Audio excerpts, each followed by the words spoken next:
Good evening. My name is Maggie Campbell. I'm doing a presentation on Christian ethics in today's world. I go to the Colorado Christian University. This is our Humanities Ethics class, 425A. So the first thing we're going to look at are some biblical passages that have to do with Christian ethics. The first one is Matthew 7:12. In everything, therefore, treat people the same way you want them to treat you, for this is the law. This basically means our golden rule: do as unto others as you want them to do unto you. You want to be treated kindly, therefore you should treat other people kindly. The second passage is Romans 12:9 through 10. Let love be without hypocrisy. Abhor what is evil. Cling to what is good. Be devoted to one another in brotherly love, and give preference to one another in honor. This passage is, first of all, talking about hypocrisy, which is saying one thing but doing another. A lot of us do this in different forms, but we should be true in our actions. We do what we say we're going to do, and vice versa. We abhor what is evil. So if there's something evil, we don't condone it. We don't ignore it. We don't act like it didn't happen. And so we cling to what is good. The key word to me here is cling. It means that we grasp hold of it and we take hold of it and we cling to it. And it is being good. Be devoted, have a much love for your brothers in brotherly love. So that's kindness. And it makes me think of the military with their brotherly love. They have a loyalty to each other. And you give preference to one another in honor. I would let somebody walk in a door before I would, because I give preference to them. I am giving them respect. The third passage is Galatians 6:10. So then, while we have opportunity, let us do good to all people, especially to those who are the household of faith. In this day and age right now, we are going through a very tumultuous election and event. Our society is very confused, and as Christians, we have this opportunity to do good to all people. And that means everybody. It doesn't say specific kinds of people. It doesn't say people with certain political views or certain religions. We're to do good to all people, and especially to those of the household of the faith. So that means my Christian brothers and sisters. So making an ethical decision can be a very difficult one. And luckily, in our book that we read, Moral Choices, on page 107, we have a model for making ethical decisions. And I'm going to read through the model, and then I'll give you an example, a hypothetical situation, and how we can use this model to figure out our ethical decision. So first of all, we need to gather the facts. We need to determine what the ethical issues are. We need to determine which virtues have a relevance on the case. We need to list our alternatives. We need to compare the alternatives with the virtues. We need to consider what the consequences may be. And then we need to make a decision. So let's look at our hypothetical situation here. We're going to say that we belong to a church. We're new members, or we're new going to the church. And we know that we want to find fellowship with our peers. We know that the Bible not only tells us to have fellowship, but we also know that we learn a lot when we're with other people that are like-minded and believe what we do. So we find out we have a local Bible study, a little group meeting that meets in our neighborhood, which is close to us. But we find out they meet in a brewery or a pub house, which in our area of the country, especially Colorado, is a very popular place. So first of all, the facts. I basically just said the facts. This group has been meeting for weeks at the same location, and you're new to the group. And then the group is also supported by the leaders of your church, so they know where this group is being met. So the ethical issues here are, you may be raised in a household where you were told by your church or your parents that Christians don't drink. Christians don't have alcoholic beverages. So this is somewhat of a dilemma to you, because it's almost, you have to choose between wanting to go to this fellowship with this study group, and also, but you don't know if you want to condone the behavior of people drinking. The third thing we do is we have to know, do these virtues have a bearing on this case? So, excuse me. Yes, because you're in an environment with other Christians doing something that you have always believed was wrong. And so it's starting a dilemma that's inside of you of not sure what's the right thing to do, which is ethics. We have to choose what is the right and the difference between the right thing and the wrong thing.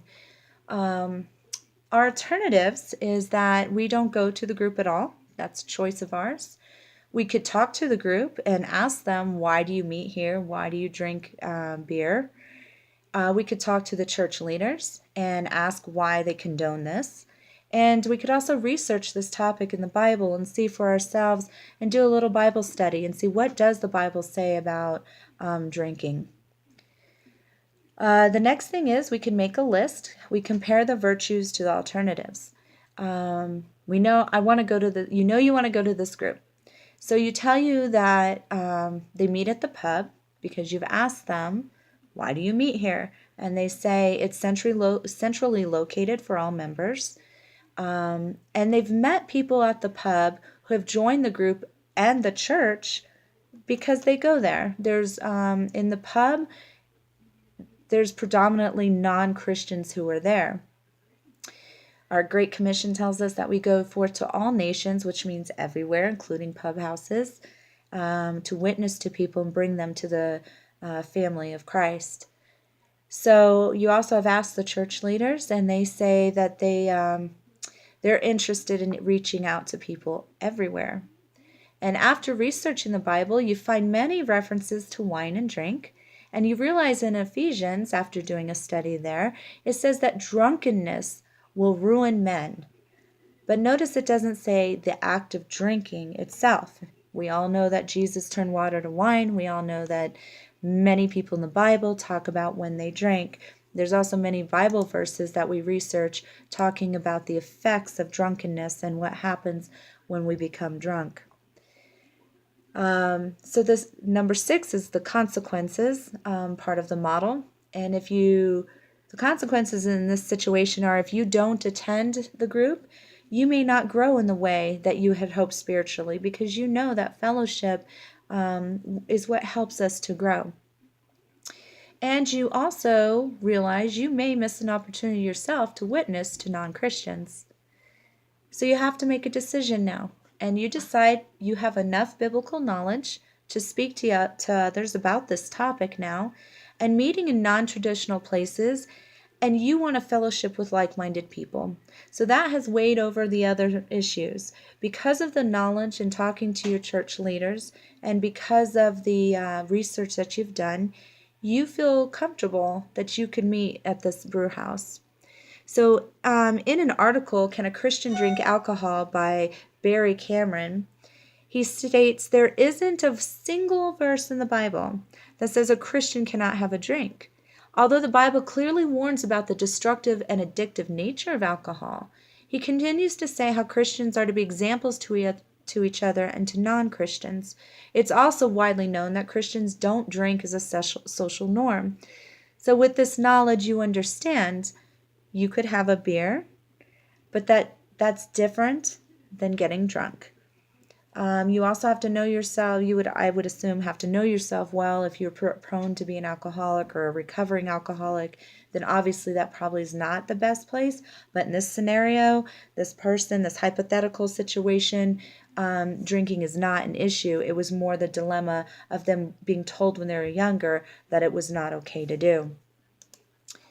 There's some personal an undecided ethical issue that I came across during our studies, and that was against physician-assisted suicide.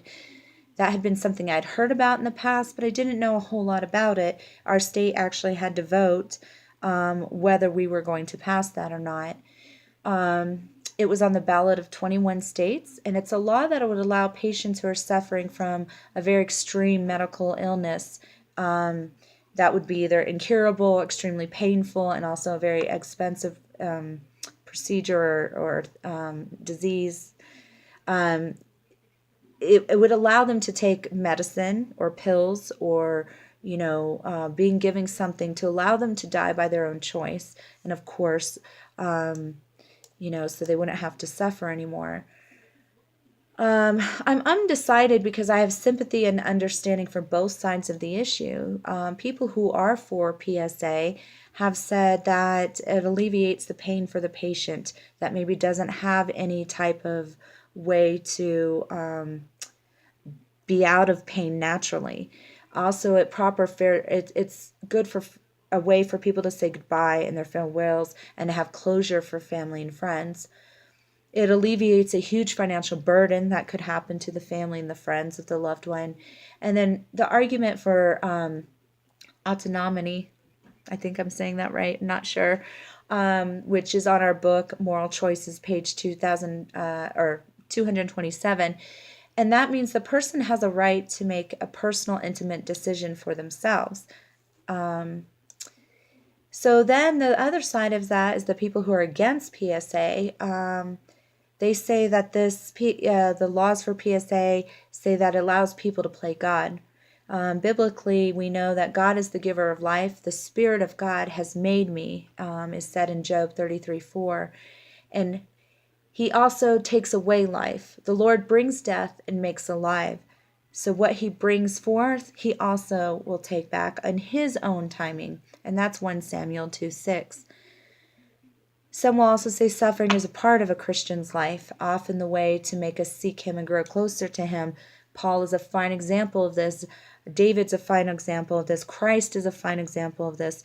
When we are suffering and we think we can go no longer, it is through Him that we can do all things we can do through His strength.